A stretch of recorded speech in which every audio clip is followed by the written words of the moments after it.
सूरज पहाड़ियों के ऊपर से झांक रहा था। छोटे से फार्म हाउस को सुनहरी रोशनी में नहला रहा था। खिड़कियों पर ओस चमक रही थी और एक हल्की हवा ताजी मिट्टी की खुशबू ला रही थी। अंदर दो छोटी बिल्लियां, बिल्लो खूबसूरत और समझदार और मिन्नी, रोमिल और चंचल, एक आरामदायक टोकरी में सो रही थी। बिल्लो ने अंगड़ाई ली, पहले से ही दिन के काम के बारे में सोच रही थी। वह खिड़की पर कूद गई, उन खेतों को देख रही थी जो उनका इंतजार कर रहे थे। मिन्नी, उठो, आलसी। उसने म्याऊ करते हुए अपनी दोस्त को धक्का दिया। सूरज निकल आया है और हमारा फार्म हमें बुला रहा है। 5 और मिनट, बिल्लो। मिन्नी बड़बड़ाई, अभी भी तितलियों के सपने देख रही थी। लेकिन ट्रैक्टर हमारा इंतजार कर रहा है। उसके पास एक नया मजाक है और जब हम हल चलाएंगे तो रेंगने वाले कीड़े मिलेंगे। मजाक और कीड़ों का नाम सुनते ही मिन्नी का कान फड़का और एक नीली आंख खुल गई। क्या तुमने कीड़े कहा और एक मजाक? ठीक है, मैं उठ गई। दोस्तों के लिए रोमांच का दिन शुरू होने वाला था। बिल्लो और मिन्नी अपनी टोकरी से कूद पड़े। जो भी सुबह लेकर आती उसके लिए तैयार थे। बाहर का फार्म उत्साह से भरा हुआ था। साथ में वे नए दिन का स्वागत करने के लिए जल्दी से बाहर निकल गए। बाहर उनका चमकीला लाल ट्रैक्टर दोस्त धूप में चमक रहा था। उसकी हेडलाइट्स दोस्ताना आंखों जैसी थीं। Good morning Billo. Good morning Minni. आज हमारे फार्म को सबसे खुशहाल जगह बनाने के लिए तैयार हो? हम तैयार हैं मिस्टर ट्रैक्टर। बिल्लो ने कहा कि आपके पास एक नया मजाक है। चलो चलते हैं। जो बिल्ली जल्दी उठती है वह सबसे अच्छी लाइन बनाती है। ट्रैक्टर चलने लगा और वे धूल भरे रास्ते पर चल पड़े। मिन्नी उड़ते हुए डेंडेलियन के बीजों को मार रही थी, जबकि बिल्लो गाते हुए पक्षियों को दिखा रही थी। डरावना पुतला को अवार्ड क्यों मिला? हमें नहीं पता। मिन्नी खिलखिलाई और दोस्त तालाबों, खरगोशों और बत्तखों के पास से गुजरे। देखो, बत्तखों का एक परिवार तैर रहा है। हर सुबह उनकी यात्रा हंसी और आश्चर्य से भरी होती थी। खेत इंतजार कर रहे थे और वैसे ही मजा और टीम वर्क का एक दिन।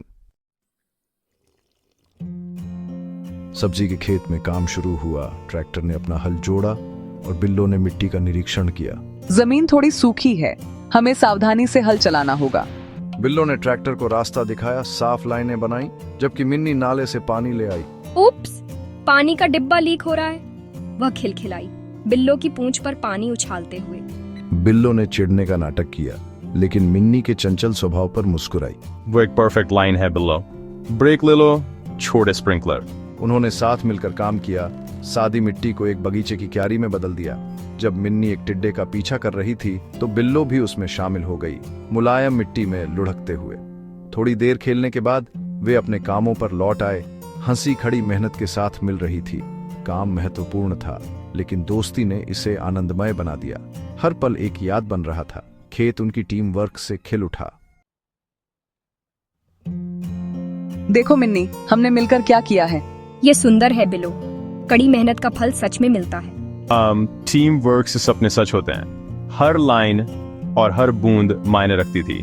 मिट्टी जीवन जैसी है, आपको इसकी देखभाल करनी होगी, कड़ी मेहनत करनी होगी और धैर्य रखना होगा। तो जब हम गाजर खाते हैं तो हम अपनी टीम वर्क का स्वाद ले रहे होते हैं। बिल्कुल, हम में से कोई भी इसे अकेला नहीं कर सकता था। कुछ अद्भुत बनाने के लिए हम सभी को एक दूसरे की जरूरत है। हर दिन वे सब्जियों से ज्यादा कुछ उगाते थे। वे अपनी दोस्ती बढ़ाते थे। उनका बंधन उनके पैरों के नीचे की जड़ों जितना मजबूत था। साथ में उन्होंने फार्म और एक दूसरे को बेहतर बनाया। जैसे ही सूरज ढला, दोस्तों ने अपने पूरे किए गए काम की प्रशंसा की। घर जाने का समय हो गया है। आप दोनों ने अच्छी आराम का हक कमाया है। मैं थक गई हूँ, लेकिन यह अच्छी तरह की थकान है। यही एक अच्छी तरह से किए गए काम का एहसास है। वे चुपचाप घर चले गए, आसमान में सितारों को देखते हुए। ट्रैक्टर एक मधुर धुन गुनगुना रहा था और जुगनू उनके चारों ओर नाच रहे थे। उन्होंने कड़ी मेहनत की थी, खूब खेला था और साथ में सीखा था। दोस्तों के साथ काम करने से काम रोमांच में बदल जाता है। टीम वर्क और हंसी हर काम को हल्का कर देती है। सबसे मीठा फल हमेशा वही होता है जिसे आप साथ में उगाते हैं।